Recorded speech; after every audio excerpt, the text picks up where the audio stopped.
Hello friends, welcome to online classes. मेरा नाम है रजत अग्रहरी। अभी हम लोग की जीएस में क्लास चल रही है पॉलिटी की।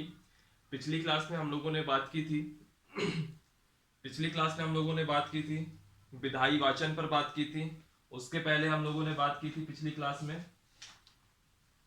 विभिन्न प्रकार के विधेयकों की बात की थी। ठीक है, साधारण विधेयक, संविधान संशोधन विधेयक, धन विधेयक, वित्त विधेयक, यह सब देखा था। उसके बाद फिर उसके अलावा हम लोगों ने देखा था सेशन, बजट सत्र, मानसूनी सत्र, शीतकालीन सत्र। इन परंपरा अनुसार 3 सत्रों के अलावा कितनी बार सेशन बुलाया जा सकता है, किन परिस्थितियों में बुलाया जा सकता है, यह सब देखा था। आर्टिकल 85 कवर किया था। दो चीजें पिछली क्लास में रह गई थी, उसको मैं पहले बता दूं, फिर आज का क्लास चालू करते हैं। दो चीजें ये रह गई थी कि क्या होता है, जो मेंबर होते हैं ना लोकसभा और राज्यसभा में, उनमें एक दो टर्मिनोलॉजी यूज की जाती है। एक होता है सरकारी सदस्य और एक होता है निजी सदस्य। देखिएगा, दो प्रकार के सदस्य होते हैं। एक होता है सरकारी सरकारी सदस्य और एक होते हैं निजी सदस्य। 2017 का प्रीलिम्स का जो मेंस का प्रीलिम्स का जो क्वेश्चन पेपर आया था यूपीएससी का, उसमें यही क्वेश्चन पूछ लिया गया था निजी सदस्य के ऊपर। देख लीजिए जरा, सरकारी सदस्य और निजी सदस्य का मतलब क्या होता है। अक्सर लोग सोचते हैं सरकारी सदस्य का मतलब वो लोग होंगे जिनकी पार्टी सत्ता में है, और निजी सदस्य वो लोग होंगे जो इनकी पार्टी विपक्ष में है। तो ऐसा नहीं है। सरकारी सदस्य में सिर्फ और सिर्फ केवल मंत्रिपरिषद होती है, यानी कि जो मंत्रीगण हैं केवल वो आएंगे, केवल मंत्री परिषद होंगे, वह सरकारी सदस्य आएंगे। और मंत्री परिषद के अलावा जितने भी सांसद हैं, यानी कि अन्य सभी सांसद निजी सदस्य कहलाएंगे। और ये चाहे बीजेपी के हों, चाहे कांग्रेस के हों, चाहे किसी भी पार्टी के हों, अगर वह मंत्री परिषद के सदस्य हैं तो सरकारी सदस्य कहलाएंगे। और अगर मंत्री परिषद नहीं है, उनके अलावा के जो सांसद हैं वह सब निजी सदस्य कहलाएंगे। होता क्या है, जब भी विधेयक आता है तो जनरली जिस विभाग से वह विधेयक संबंधित होता है, उसका मंत्री या राज्य मंत्री, मिनिस्टर ऑफ स्टेट, वह जो है विधेयक लाते हैं, है ना। तो उसको हमेशा कहा जाता है कि सरकारी सदस्य के द्वारा विधेयक लाया गया।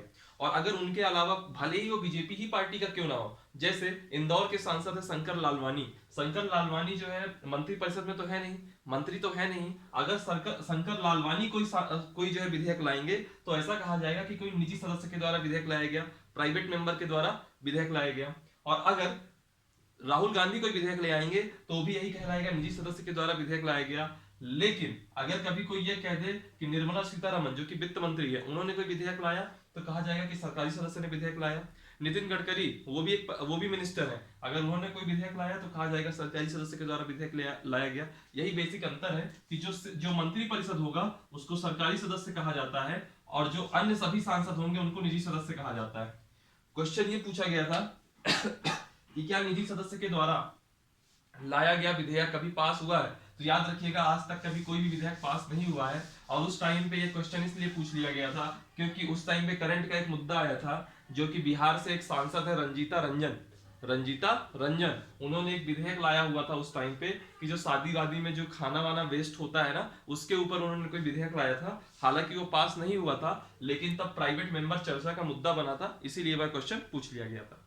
एक क्वेश्चन ये बनता है कि अगर लोकसभा मान लीजिए आज चलनी है, लोकसभा का स्पीकर आ गया, स्पीकर बैठा हुआ है, तो लोकसभा में मेंबर भी तो होने चाहिए। तो मिनिमम कितने मेंबर होने चाहिए जब लोकसभा का सदस्य चलेगा, या मिनिमम कितने मेंबर होने चाहिए जब राज्यसभा का सदस्य चलेगा। ये जो मिनिमम मेंबर है ना, इसको कहा जाता है कोरम।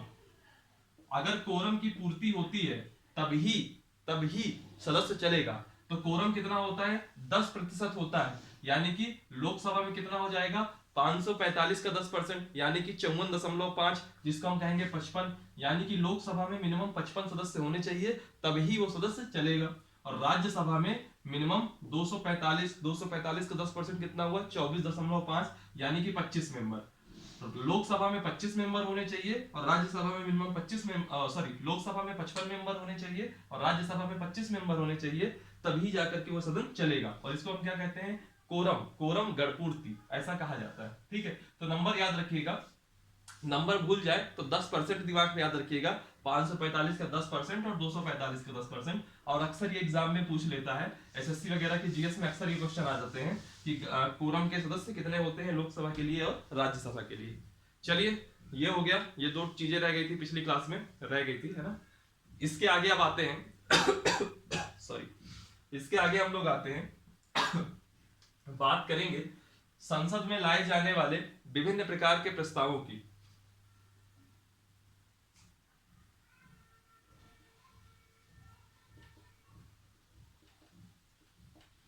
संसद में लाए जाने वाले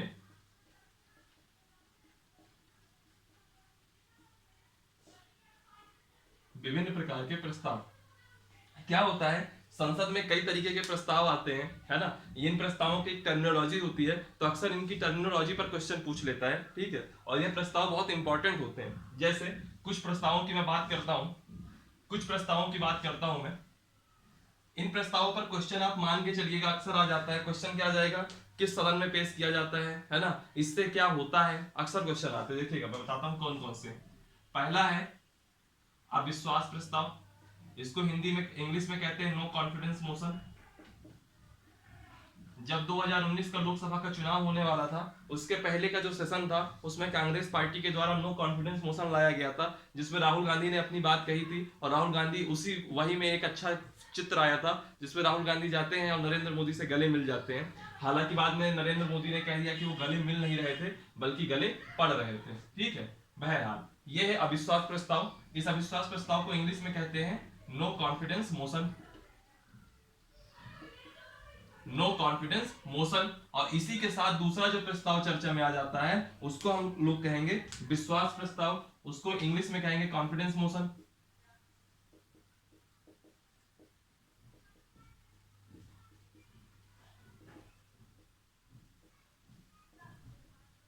विश्वास प्रस्ताव या कॉन्फिडेंस मोशन, दोनों एक साथ क्यों ले रहा हूं, देखिएगा।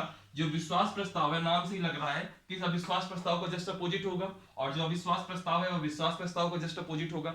दोनों चीजें समझते हैं। मैंने अभी आपको बोला कि अविश्वास प्रस्ताव नो कॉन्फिडेंस मोशन कांग्रेस ने लाया था, यानी कि विपक्षी पार्टी ने लाया था, ठीक है। अभी उस पर आते हैं। सबसे पहले देखिएगा, दोनों को एक साथ समझिए ताकि चीजें आसान रहे।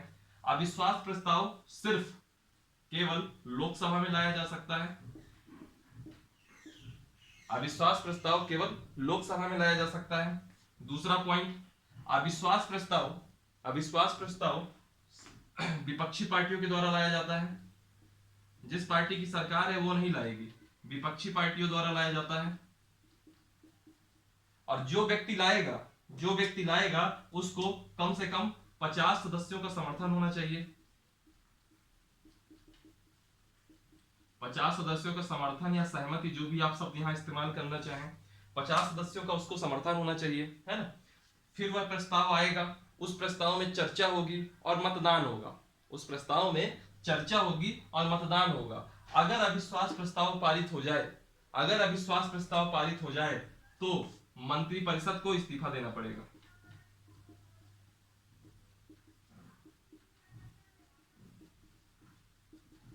मंत्रिपरिषद को इस्तीफा देना पड़ेगा। यानी कि यह कह रहा है, इसके कहने का मतलब यह है कि मुझको यह भरोसा है कि अब आपके पास बहुमत नहीं है, आपके पास फुल मेजॉरिटी नहीं है, है ना। और इसके लिए मैं एक प्रस्ताव लाता हूं लोकसभा में, अविश्वास प्रस्ताव लाऊंगा, नो कॉन्फिडेंस मोशन, जिसको विपक्षी पार्टियों के द्वारा लाया जाता है, जिसमें 50 सदस्यों का सहमत होना जरूरी है, सहमति या समर्थन जरूरी है।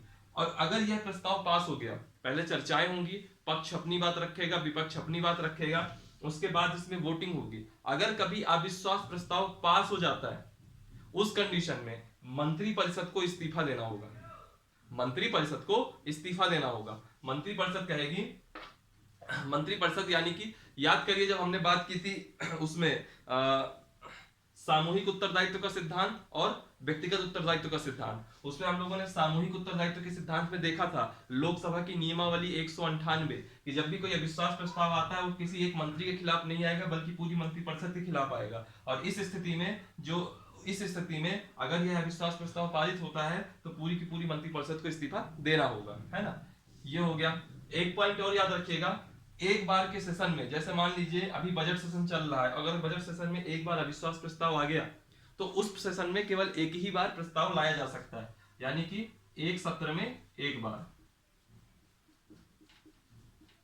ये नहीं कि हम हर दूसरे दिन कह दें नहीं आज भी अविश्वास, अरे भैया परसों भी अविश्वास, ऐसा नहीं। एक सत्र में एक बार, अविश्वास प्रस्ताव लाया जा सकता है। तो केवल लोकसभा में विपक्षी पार्टियों के द्वारा 50 सदस्यों का सहमति होना जरूरी है, मंत्रिपरिषद को इस्तीफा देना पड़ेगा अगर यह अविश्वास प्रस्ताव पास हो गया, और एक सत्र में एक बार।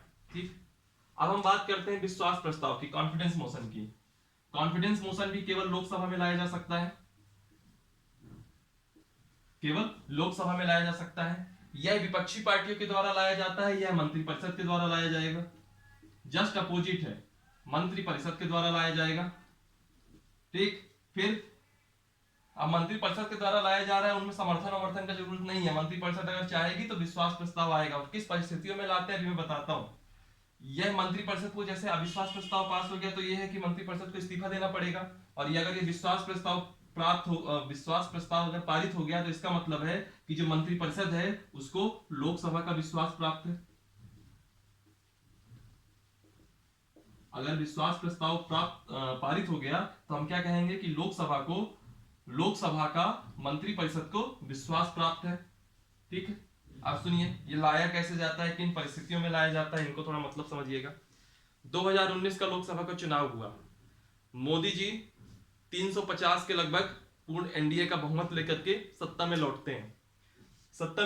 इसके बाद एक तारीख तय होती है कि इस तारीख को हम लोग शपथ लेंगे। वह शपथ होती है।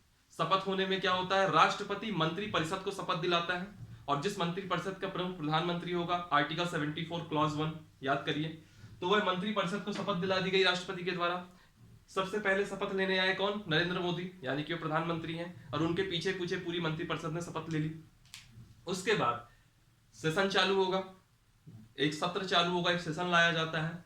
वो जो सेशन आएगा उसके पहले राष्ट्रपति किसी एक को प्रोटेम स्पीकर नियुक्त करेगा। प्रोटेम स्पीकर क्या करेगा, सभी सांसदों को उस सेशन के अंदर सभी सांसदों को शपथ दिलाएगा। ये हमने पिछली क्लास में देखा भी था, सभी सांसदों को शपथ दिलाएगा। सभी सांसदों को शपथ दिलाने के बाद स्पीकर की नियुक्ति करेगा, स्पीकर की भी नियुक्ति हो गई। और फिर जो स्पीकर बनेगा उसकी क्या जिम्मेदारी होगी, या वो भी छोड़िए, मंत्रिपरिषद की क्या जिम्मेदारी होगी कि मंत्रिपरिषद कहेगा कि देखिए अब हम लोग कॉन्फिडेंस मोशन ला रहे हैं, पक्ष अपनी बात रखेगा, विपक्ष अपनी बात रखेगा, और उसमें वोटिंग होगी, और जैसे ही विश्वास प्रस्ताव पारित होगा, मोदी जी के पक्ष में 350 सांसदों का वोट पड़ जाएगा, वैसे ही कह दिया जाएगा 350 सांसद, मैं इसलिए कह रहा हूं क्योंकि उनको 350 सांसद मिले थे, अदरवाइज 545 लोग रहते हैं उसमें, क्या नाम है, सॉरी 545 लोग का सदन की स्ट्रेंथ है, जिसमें 543 निर्वाचित होते हैं। तो 543 का 1/2 यानी कि मिशन 272 प्लस, मैंने ऐसा याद करने का तरीका आपको बताया था। अगर 273 लोग भी उनके पक्ष में होते हैं तो हम लोग कह देंगे कि इनको लोकसभा का विश्वास प्राप्त है, और यह व्यक्ति अब यह मंत्रिपरिषद को विश्वास प्राप्त है, और यह मंत्रिपरिषद आराम से काम कर सकती है। याद करिए जब हम लोगों ने प्रधानमंत्री पढ़ा था तो प्रधानमंत्री में हमने सिर्फ 2 चीजें योग्यता कही थी, पहला सांसद बनने की योग्यता और दूसरा लोकसभा का विश्वास प्राप्त हो। तो प्रधानमंत्री ऐसे ही लोकसभा का विश्वास प्राप्त करता है इस कॉन्फिडेंस मोशन की वजह से। ठीक है, तो यह 2 चीजें थी, अविश्वास प्रस्ताव और विश्वास प्रस्ताव। दोनों में कॉमन क्या है कि लोकसभा में लाया जा सकता है, दोनों चीजें लोकसभा में ही आएंगी, राज्यसभा में आप विश्वास प्रस्ताव या विश्वास प्रस्ताव नहीं ला सकते। ठीक है, अविश्वास प्रस्ताव को विपक्षी पार्टी लाती है, विश्वास प्रस्ताव को मंत्रिपरिषद लाएगी। अविश्वास, दोनों का मतलब क्या है, मेजॉरिटी चेक करना, बहुमत चेक करना। जब विपक्ष को लगेगा कि यार लगता है इनकी मेजॉरिटी में कुछ गड़बड़ है, तो वैसी स्थिति में वह अविश्वास प्रस्ताव लाएगी। और जब सरकार बनेगी और इनको लगेगा, जब नई मंत्रिपरिषद बनेगी तो इनको लगेगा कि हमको विश्वास चाहिए, हमको ये शो करना है कि हम पूर्ण बहुमत में हैं, तो यह विश्वास प्रस्ताव लाएगी। यह विश्वास प्रस्ताव हर दूसरे दिन नहीं लाएगी, और यह अविश्वास प्रस्ताव हर सेशन में सिर्फ एक ही बार ला पाएगा। ठीक है, यह चीजें रही आपका अविश्वास प्रस्ताव और विश्वास प्रस्ताव। उम्मीद करते हैं समझ में आ गया होगा।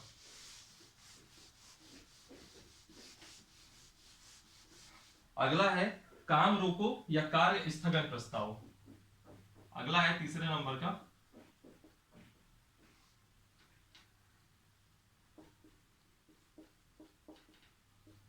काम रोको या कार्य स्थगन प्रस्ताव। ठीक, वही जैसे हमने पिछले प्रस्तावों को देखा वैसे ही देखते हैं। किसी भी, ये जैसे पिछले प्रस्ताव जो अविश्वास और विश्वास प्रस्ताव थे सिर्फ लोकसभा में लाए जा सकते थे, जो काम रोको या कार्य स्थगन प्रस्ताव है यह किसी भी सदन में लाया जा सकता है।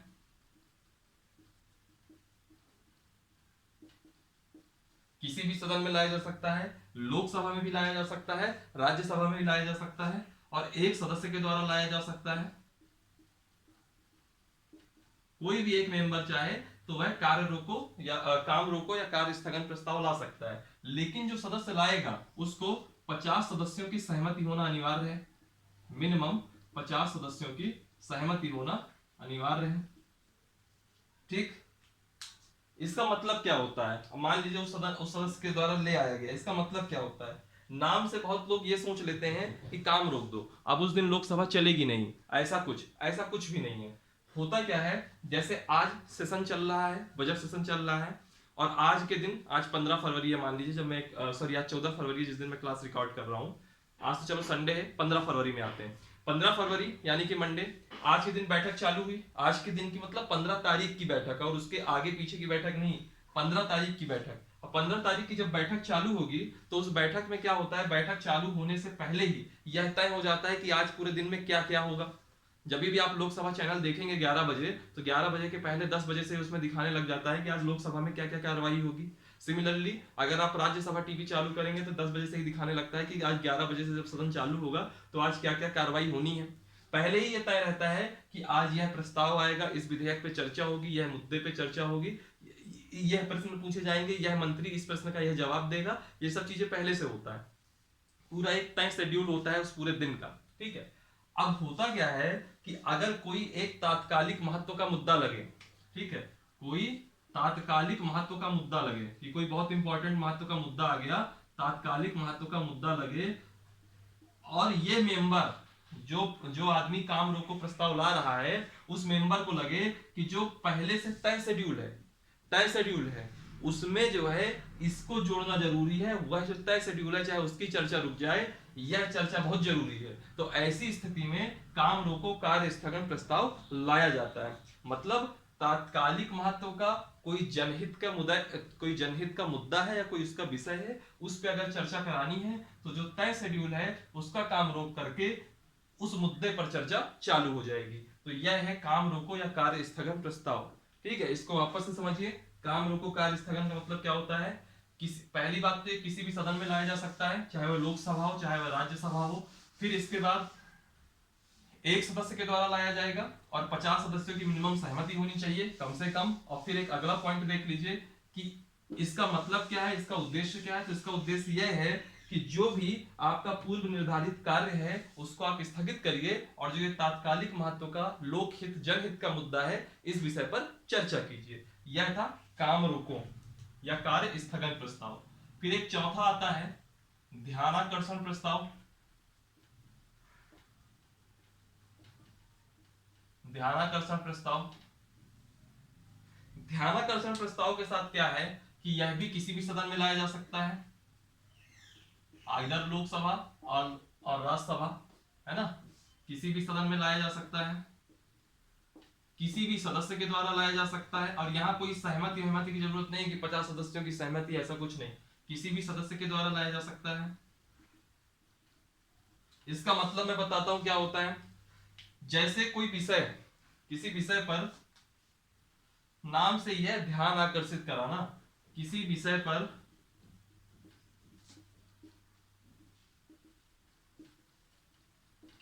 पर ध्यान आकर्षित कराने हेतु उस विषय पे यह कहा जाएगा कि आप इस पे ध्यान आकर्षित करिए। साथ ही मंत्री जो उस विभाग से संबंधित मंत्री होगा, मंत्री को जवाब देने के लिए भी कहा जाएगा।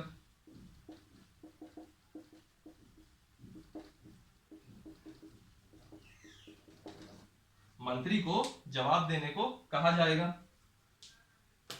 ठीक, अब एक चीज याद रखिएगा, जो ध्यानाकर्षण प्रस्ताव है, यह जो है प्रस्ताव संसदीय लोकतंत्र में, यानी कि जो पार्लियामेंट्री डेमोक्रेसी होती है, पार्लियामेंट्रियन डेमोक्रेसी, संसदीय लोकतंत्र में यह ध्यानाकर्षण प्रस्ताव भारत की देन है। भारत की देन है। सबसे पहले ध्यानाकर्षण प्रस्ताव 1954 में लोकसभा में लाया गया था। मतलब यह चीजें 1954 में लोकसभा में एक प्रस्ताव लाया गया कि क्यों ना हम लोग ध्यानाकर्षण प्रस्ताव रखें कि जैसे कोई अचानक कोई एक सडन मुद्दा, मान लीजिए अभी चर्चा आ रही है, कोई कोई अभी एक कोई घटना घटित हो गई, उस विषय पे उसको ध्यान आकर्षित कराना है किसी मेंबर को, तो इस ध्यान आकर्षण प्रस्ताव के माध्यम से वह ध्यान आकर्षित कराएगा, और जो भी वो मुद्दा होगा उस वो जिस विभाग का होगा, जिस मंत्रालय से संबंधित होगा, उस मंत्री को जवाब देने को कहा जाएगा। और यह जो प्रस्ताव है यह भारत की देन है संसदीय लोकतंत्र में, और यह 1954 में लोकसभा में लाया गया था, और बाद में दोनों सदनों की नियमावली में जुड़ गया था। दोनों सदनों की नियमावली को हम लोग रूल बुक भी कहते हैं, नियमावली में जोड़ दिया गया। तो यह था ध्यानाकर्षण प्रस्ताव। ध्यानाकर्षण प्रस्ताव में आप क्या कहोगे? किसी भी सदन में लाया जा सकता है, किसी भी सदस्य के द्वारा लाया जा सकता है ना, और किसी विषय पर ध्यान आकर्षित कराने के लिए और मंत्री को जवाब देने के लिए कहा जाएगा। ध्यानाकर्षण प्रस्ताव संसदीय लोकतंत्र में भारत की देन है। 1954 में लोकसभा में लाया गया था, बाद में दोनों सदनों की नियमावली में, यानी कि लोकसभा और राज्यसभा दोनों की रूल बुक में, नियमावली में जोड़ दिया गया। फिर पांचवा प्रस्ताव आता है आपका निंदा प्रस्ताव। निंदा प्रस्ताव नाम से ही स्पष्ट है कि किसी की आप निंदा ही करोगे, है ना।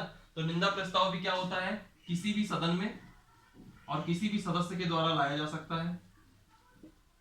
किसी भी सदन में किसी भी सदस्य द्वारा।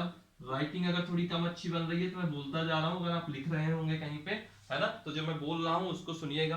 थोड़ा क्या, जब नीचे बोर्ड हो जाता है ना तो मार्कर थोड़ा पकड़ने में दिक्कत होती है, तो राइटिंग थोड़ी डिस्टर्ब हो जाती है। किसी भी सदन में किसी भी सदस्य द्वारा निंदा प्रस्ताव लाया जा सकता है। इस निंदा प्रस्ताव का उद्देश्य क्या है? निंदा प्रस्ताव का उद्देश्य है किसी मंत्री, किसी पर्टिकुलर इंडिविजुअल मंत्री, तो किसी मंत्री या संपूर्ण मंत्री परिषद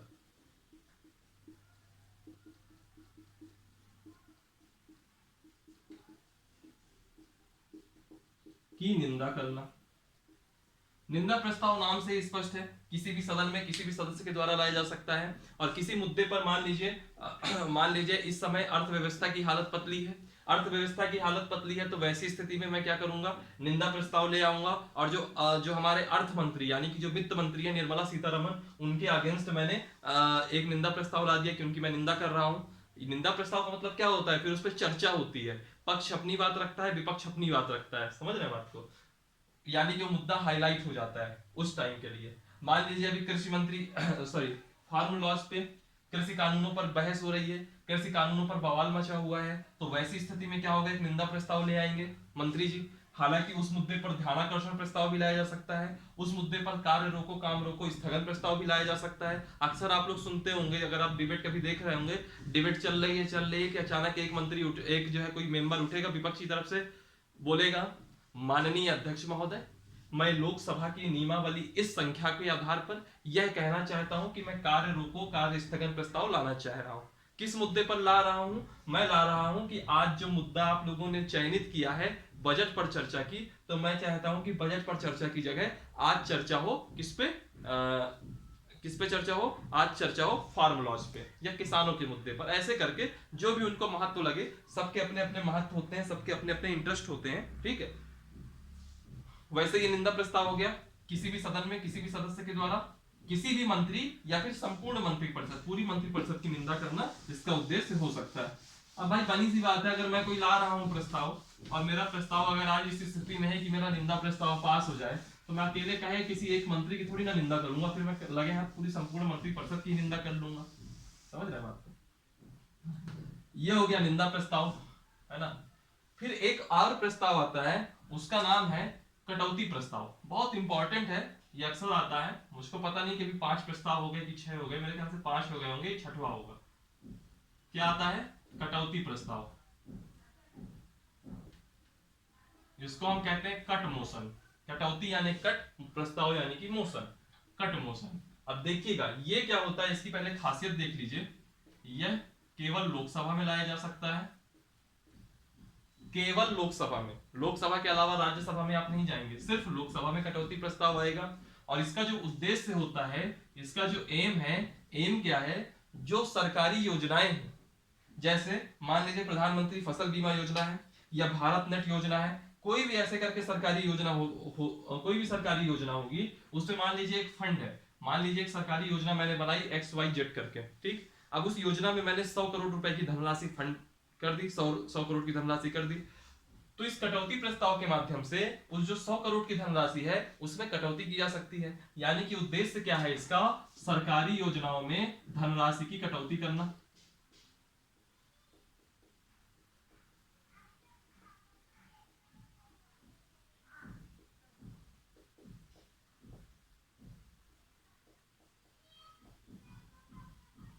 सरकारी योजनाओं में धनराशि की कटौती करना।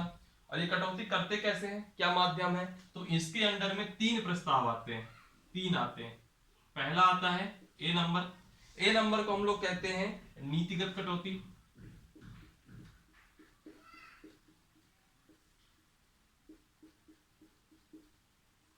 इसको इंग्लिश में कहते हैं पॉलिसी कट, ठीक। सिमिलरली एक बी नंबर है। बी नंबर कहता है आपका आर्थिक कटौती, इकोनॉमिक कट, आर्थिक कटौती। और ऐसे ही एक और आता है सी नंबर, इसको हम कहेंगे सांकेतिक कटौती। तीनों का मतलब क्या है और तीनों में कैसे क्या कटौती होती है वो अभी मैं आपको बता रहा हूं। सबसे पहले हम बात करते हैं नीतिगत कटौती। मान लीजिए मैंने एक परियोजना लाई XYZ करके, ये मेरी कोई परियोजना है। इस परियोजना के अंदर मान लीजिए मैंने फंड अलोकेट किया 100 करोड़ रुपए कि 100 करोड़ रुपए की ये परियोजना रहेगी या ये योजना रहेगी, सरकारी योजना है, गवर्नमेंट स्कीम है 100 करोड़ रुपए की। तो नीतिगत कटौती का उद्देश्य क्या होता है, इसका उद्देश्य होता है कि सरकार की नीति को अस्वीकृत कर देना।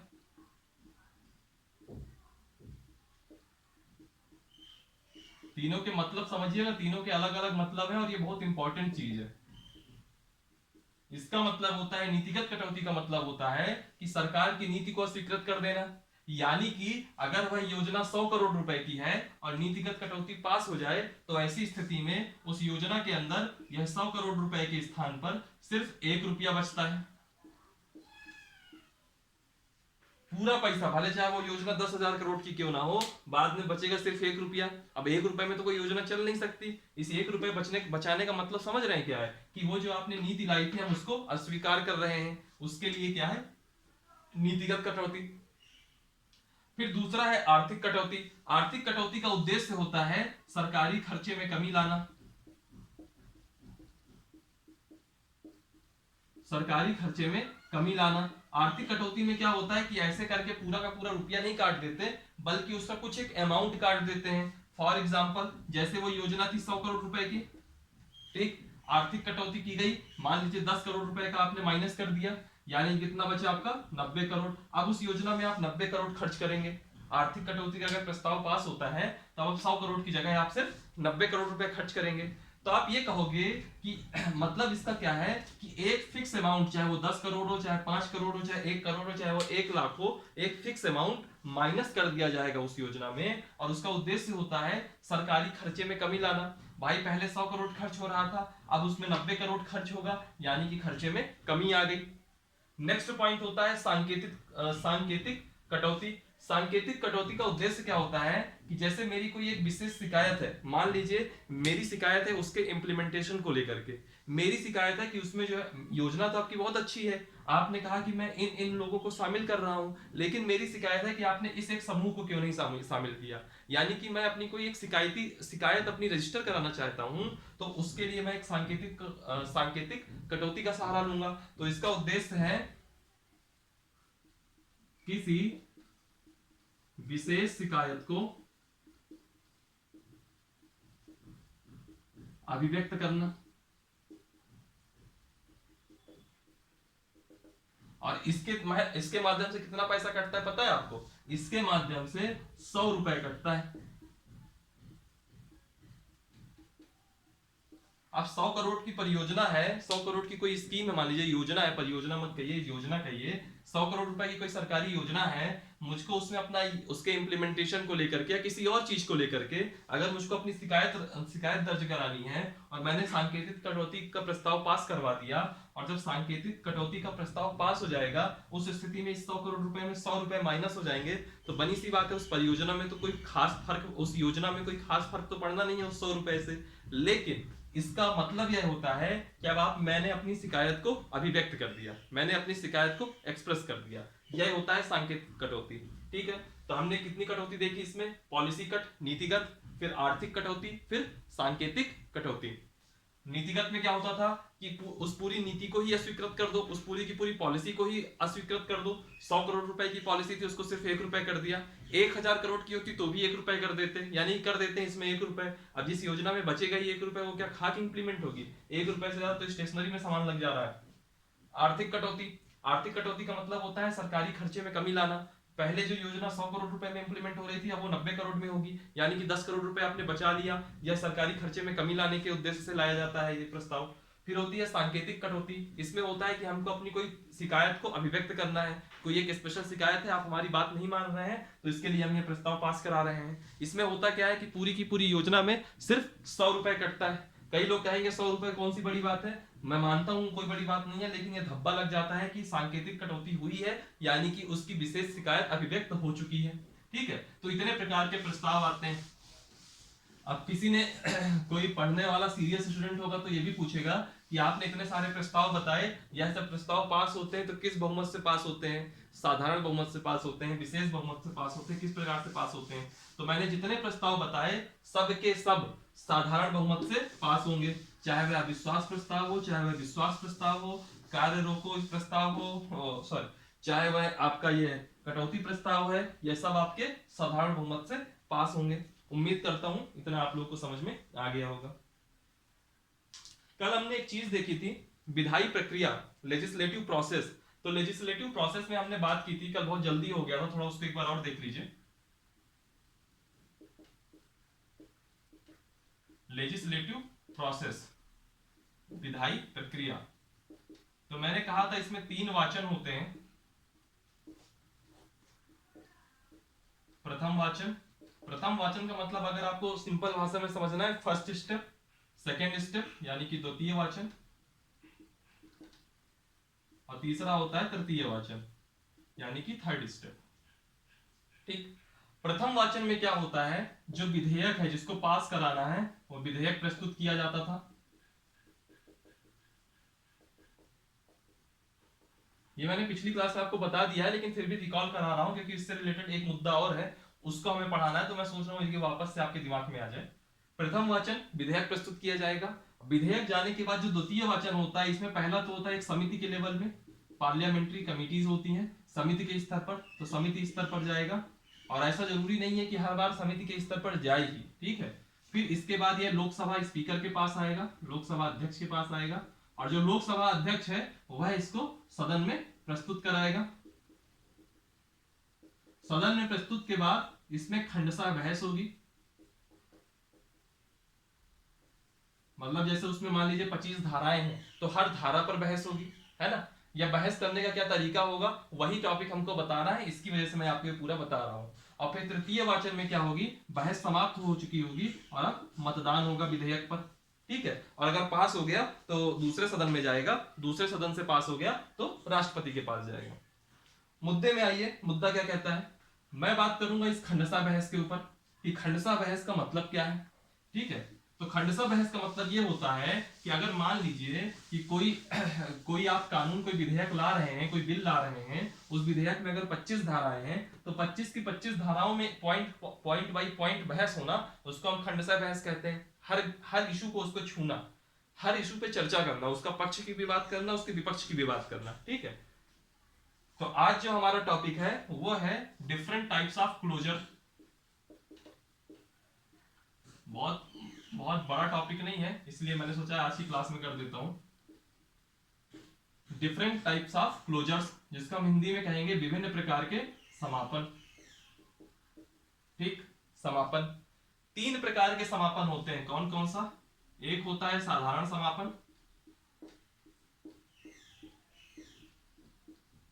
एक होता है गिलोटिन समापन, गिलोटिन समापन, और तीसरा होता है कंगारू समापन। वही जो खंडशः बहस वाला हिस्सा था ना, वहीं पे ये चीजें आती हैं, क्लोजर। समापन का मतलब क्या होता है, इसका उद्देश्य क्या होता है। समापन का अर्थ है कि किसी विषय में किसी विषय में जैसे चर्चा कर रही है, चर्चा चल रही है, मान लीजिए अनुच्छेद 370 हटाना है, उस विषय पे चर्चा चल रही है, चर्चा चल रही है, तो अब चर्चा समाप्त की जाए और समाप्त करके मतदान कराया जाए, इसका अर्थ होता है क्लोजर का मतलब ये होता है चर्चा समाप्त करके मतदान कराना।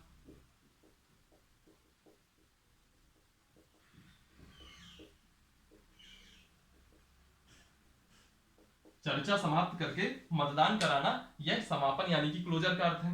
अब हम बात करते हैं तीनों प्रकार के समापन का मतलब क्या है। साधारण समापन, गिलोटिन समापन और कंगारू समापन। साधारण समापन में क्या होता है कि जैसे किसी पे चर्चा चल रही है, अध्यक्ष कहेंगे कि अब चर्चा समाप्त की जाए और वोटिंग कराइए। चर्चा समाप्त करा के मतदान कराइए, ये होता है साधारण समापन। यानी कि इसमें सभी धाराओं पे चर्चा हो गई, अब चर्चा समाप्त कर लीजिए, पक्ष ने भी बहुत बोल लिया, विपक्ष ने भी बहुत बोल लिया, अब इसमें मतदान करा लीजिए। फिर होता है गिलोटिन समापन। सबसे पहले समझिए गिलोटिन वर्ड क्या है। ये जो गिलोटिन वर्ड है, यह आपका एक फ्रेंच वर्ड है, फ्रेंच शब्द है, जो कि फ्रांसीसी क्रांति के समय चर्चा में आया था। जब हम वर्ल्ड हिस्ट्री पढ़ेंगे और उसमें फ्रेंच रेवोल्यूशन पढ़ेंगे, वहां इस गिलोटिन शब्द की चर्चा आएगी। ठीक है, गिलोटिन समापन। गिलोटिन समापन में क्या होता है कि इसमें विधेयक जो है उसके शीर्षकों को हटा दिया जाता है। विधेयक के शीर्षकों को हटा दिया जाता है। ठीक है, विधेयक के जितने शीर्षक होंगे उनको हटा दिया जाएगा और उनकी जो अनेक कई सारी धाराएं हैं ना, उनको एक साथ संकलित करके मतदान किया जाएगा तथा अनेक धाराओं को एक साथ संकलित कराकर बहस होगी और फिर बहस के बाद मतदान होगा। ठीक, विधेयक के शीर्षक हटा दिए गए, अनेक धाराओं को एक साथ संकलित करा दिया गया और बहस करा दिया गया। ठीक है, और मतदान करा दिया गया।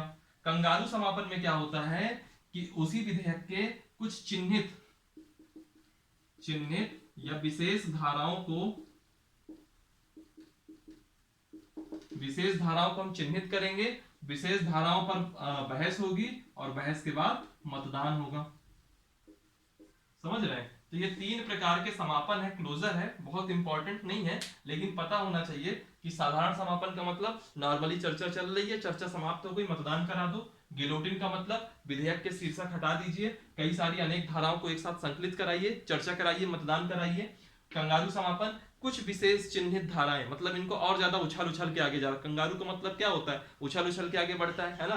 तो हर विषय पे चर्चा ना होगी, कुछ चिन्हित या विशेष धारा पर बहस होगी और मतदान हो जाएगा। तो जो लोकसभा के स्पीकर हैं और जो संसदीय कार्य मंत्री हैं, दोनों का इसमें बहुत वो होता है, बहुत दखल होता है। ठीक है, कि हमको किस हिसाब से उसमें बहस करानी। तो ये तीन प्रकार के आपके समापन होते हैं, डिफरेंट टाइप्स ऑफ क्लोजर। ठीक, एक सेकंड में देख लो भी टाइम कितना हुआ है। अभी आपकी 38 मिनट की क्लास हुई है, 7-8 मिनट का एक टॉपिक और है, तो वो भी कर लेते हैं।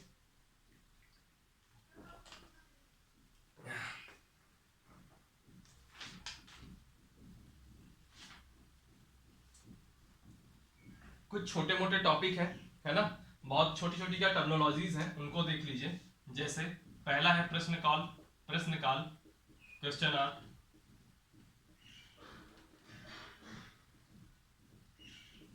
प्रश्न काल या क्वेश्चन आर, इसमें क्या होता है कि जैसे आज हमारी बैठक चल रही है, 15 तारीख है, आज हमारी बैठक चालू होगी, तो जो बैठक का पहला घंटा होगा, यानी कि सदन जब हमारा सेशन चल रहा होगा, जिस दिन बैठक होगी, तो बैठक का जो पहला घंटा होता है, जनरली उसका टाइम क्या होता है, 11 से 12 बजे का।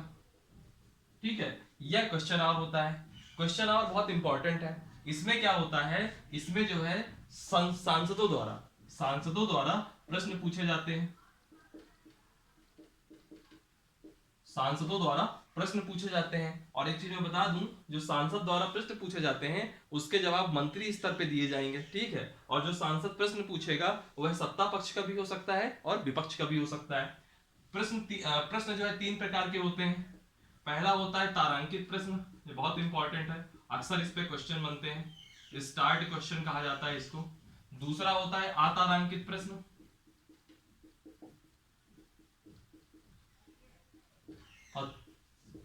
तीसरा होता है अल्प सूचना के प्रश्न।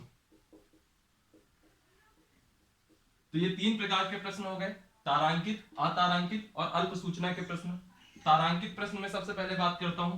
तारांकित प्रश्न में क्या होता है, जो मंत्री होगा, जैसे मैंने वित्त विभाग से संबंधित कोई क्वेश्चन पूछा, तो जो वित्त मंत्री होगी वो हमको कैसे जवाब देगी, वो हमको मौखिक जवाब देगी, यानी कि सदन में खड़े होकर के मौखिक उत्तर मिलेगा हमको। ठीक, मौखिक उत्तर मिलेगा। और मौखिक उत्तर जो हमको मिलेगा, मान लीजिए उनकी किसी बात से लेकर के मेरा कोई दूसरा प्रश्न खड़ा होता है जिसको हम पूरक प्रश्न कहते हैं, तो मैं पूरक प्रश्न भी पूछ सकता हूं, पूरक प्रश्न पूछे जा सकते हैं। ठीक, फिर हम बात करते हैं अतारांकित प्रश्न की। अतारांकित प्रश्न का क्या होता है कि जो मंत्री है वो उत्तर तो देता है, लेकिन मौखिक की जगह लिखित उत्तर, कि भैया आप जाइए, आपके पास लिखित उत्तर पहुंच जाएगा, लिखित उत्तर देता है। दूसरी चीज, अगर वह लिखित उत्तर दे रहा है तो हो सकता है उसके उत्तर को देखने के बाद आपके मन में 2-4 सवाल उठे, लेकिन आप पूरक प्रश्न नहीं पूछ सकते, पूरक प्रश्न नहीं पूछ सकते। फिर आपका आता है अल्प सूचना के प्रश्न। अल्प सूचना के प्रश्न क्या होते हैं, अल्प सूचना के प्रश्न सडन पूछे जाते हैं, जो कि जनहित संबंधी होते हैं। ठीक है, ये जनहित हूं, यानी कि जनता के हित वाले जनहित संबंधी प्रश्न पूछे जाते हैं। जैसे अभी उत्तराखंड में हल्की बाढ़ वाली स्थिति बनी, उस दिन कोई भी जो है सांसद खड़ा होकर के अल्प सूचना के प्रश्न के अंतर्गत में जनहित संबंधी प्रश्न पूछ सकता था कि साहब उत्तराखंड में जो बाढ़ हुई है आपका क्या रेस्क्यू चल रहा है। तो उससे जो संबंधित मंत्री कौन होंगे, गृह मंत्री होंगे, एनडीआरएफ की टीम वगैरह उनके अंडर रहती है, तो गृह मंत्री जवाब देंगे वहां पे, या गृह राज्य मंत्री जो कौन है इस समय, किशन रेड्डी हैं, तो वह जवाब दे सकते हैं कि भाई ऐसा है कि हम ऐसे ऐसे रेस्क्यू कर रहे हैं, ऐसी ऐसी हमारे मुख्यमंत्री के साथ वहां के साथ कोऑर्डिनेशन चल रहा है, मतलब फिर वो अपनी बात रखेंगे। तो जनहित संबंधी प्रश्न अल्प सूचना के प्रश्न के अंतर्गत आ सकते हैं। और जो ये प्रश्न पूछे जाते हैं वह प्राथमिकता के आधार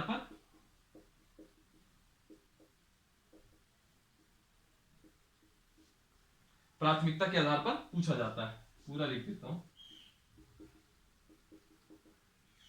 तो ये है क्वेश्चन और बैठक का पहला घंटा। ठीक है, सांसदों के द्वारा मंत्री से क्वेश्चन पूछे जाते हैं, और पहला होता है इसमें तारांकित प्रश्न, जिसमें मंत्री लिखित उत्तर मौखिक उत्तर देता है, और उस पर पूरक प्रश्न भी पूछे जा सकते हैं। फिर होता है अतारांकित प्रश्न, लिखित उत्तर मंत्री देता है, इसमें पूरक प्रश्न नहीं पूछे जा सकते हैं। फिर होता है अल्प सूचना के प्रश्न, जो कि जनहित संबंधी होते हैं, जो कि प्राथमिकता के आधार पर पूछे जाते हैं। आपने बजा दिया 11 से 12, अब आइए 12 से 1, उसमें होता है, इसको हम कहते हैं जीरो आवर,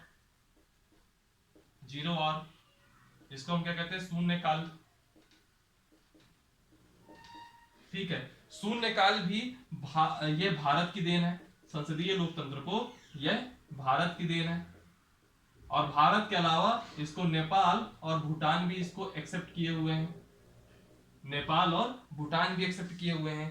ये क्या है, यह कोई कहीं संविधान में नहीं लिखा है कि ऐसा होगा, यह सिर्फ और सिर्फ परंपरा आधारित है, परंपरा आधारित है। अब बात आता है कि जीरो आवर का मतलब क्या होता है, इसमें किस टाइप के क्वेश्चन पूछे जाते हैं। तो इसमें क्या होता है, बिना किसी सूचना के, बिना किसी पूर्व सूचना के,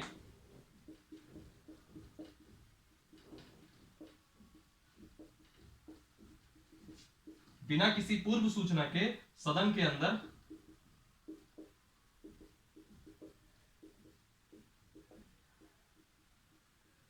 विषय उठाए जा सकते हैं। इसमें क्या होता है, ज्यादातर आदमी अपने क्षेत्र में, शायद मेरे क्षेत्र में ट्रेन नहीं आई है, शायद मेरे क्षेत्र में पानी की समस्या है, मेरे क्षेत्र में अन्ना पशु बहुत नुकसान कराते हैं खेती को, ऐसे करके क्वेश्चन बहुत आते हैं। ठीक है, और फिर यह प्रश्न यहां पूछे जाते हैं। फिर एक टर्मिनोलॉजी और देख लीजिए, रह गई वो, आधे घंटे की चर्चा।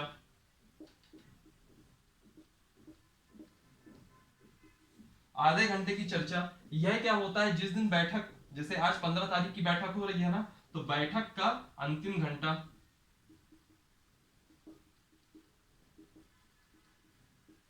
बैठक का अंतिम घंटा, इसमें होता क्या है, जब हमने क्वेश्चन आवर के समय में, यानी कि प्रश्न काल में जो जो क्वेश्चन पूछे गए होंगे और उस पे जो मंत्रियों ने जवाब दिए होंगे, उन जवाबों पर जो सारे सांसद सदस्य बैठे होंगे वह आपस में चर्चा करते हैं। उसके लिए बैठक का अंतिम घंटा कहा जाता है, जिसको कहा जाता है आधे घंटे की चर्चा। ठीक है, ये हो गया, ये 3 चीजें इंपॉर्टेंट थी। इसके बाद कुछ टर्मिनोलॉजी और है 2-3, वो भी देख लीजिए, फिर आज की क्लास हम लोग खत्म करते हैं। बहुत छोटी छोटी टर्मिनोलॉजी है, बहुत लोगों ने उसको मतलब समझा भी होगा। ठीक है, एक टर्मिनोलॉजी होती है kitchen cabinet. Kitchen cabinet, kitchen का मतलब क्या हुआ? रसोई। रसोई में, किसी भी घर में रसोई में कौन जा सकता है? बहुत खास लोग जा सकते हैं, हर किसी को तो रसोई में नहीं बैठाया जाता। सबको यही कहा जाता है भैया आप डाइनिंग रूम में बैठिए, है ना, डाइनिंग हॉल में बैठिए। कोई किचन कैबिनेट में नहीं मतलब कोई किचन में नहीं किसी को आप बैठाते। किचन में केवल बहुत खास जो आपके बहुत सगे संबंधी होंगे वही आ सकते हैं। तो किचन कैबिनेट का मतलब क्या होता है कि जो प्रधानमंत्री है उसके जो बहुत ही ज्यादा विश्वास पात्र हो, प्रधानमंत्री के बहुत ही भरोसे के लोग हो। जैसे आज की डेट में आप कहोगे अमित शाह प्रधानमंत्री के बहुत भरोसे के आदमी हैं, तो प्रधानमंत्री के इर्द गिर्द में जो 4-5 लोग रहेंगे बहुत भरोसे के आदमी, उनको कहा जाता है किचन कैबिनेट। ठीक है, फिर एक टर्म आता है त्रिशंकु, हंग पार्लियामेंट, इसका हम कहेंगे त्रिशंकु संसद।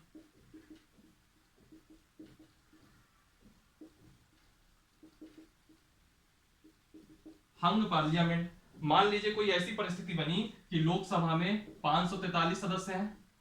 ठीक, 543 सदस्य में बीजेपी को मिले 265 सीटें, 273 चाहिए थी पूर्ण बहुमत के लिए, इनको मिली 265। मान लीजिए कुछ ऐसे ही कांग्रेस को मिल गई होंगी 100-150, ठीक है, मान लीजिए जितनी भी मिल गई, और जो अन्य थी उनको बाकी सीटें मिल गई।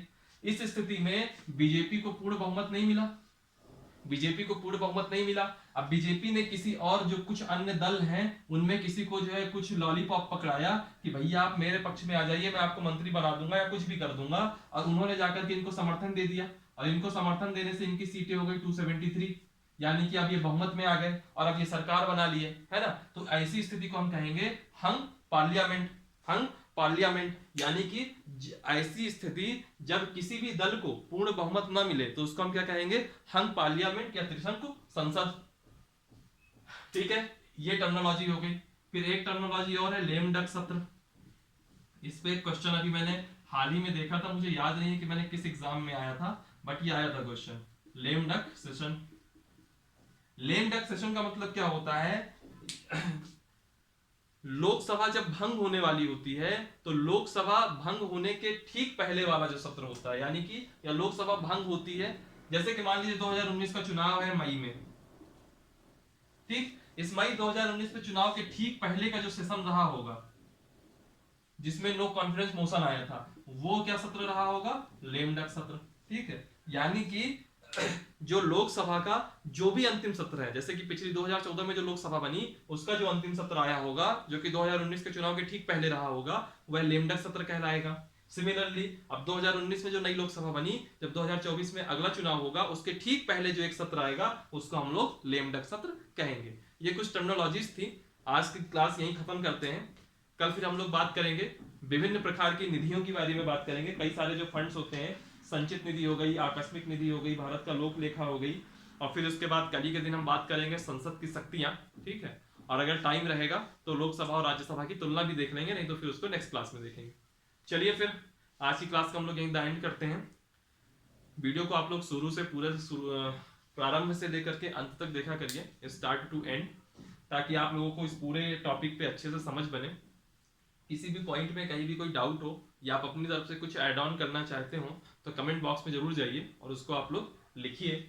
वीडियो को लाइक करिए, कमेंट करिए, सब्सक्राइब करिए चैनल को, और ज़्यादातर लोगों को, जितना भी आप लोगों का फ्रेंड सर्किल वगैरह है, वहाँ इसकी लिंक भेजिए ताकि वो लोग भी देखें। और इसके जो डिस्क्रिप्शन बॉक्स है उसमें देखेंगे आप तो डिस्क्रिप्शन बॉक्स में टेलीग्राम की लिंक होगी, व्हाट्सएप का होगा, यूट्यूब का होगा और इंस्टाग्राम का होगा। तो सबको ज्वाइन करिए, खास तौर पर टेलीग्राम को। टेलीग्राम को बहुत ही क्वालिटी कंटेंट आ रहा है जो कि आपके लिए काफ़ी हेल्पफुल रहेगा। चलिए फिर आज की क्लास यहीं पे ख़त्म करते हैं। हंसते रहिए और पढ़ते रहिए। Thank you so much.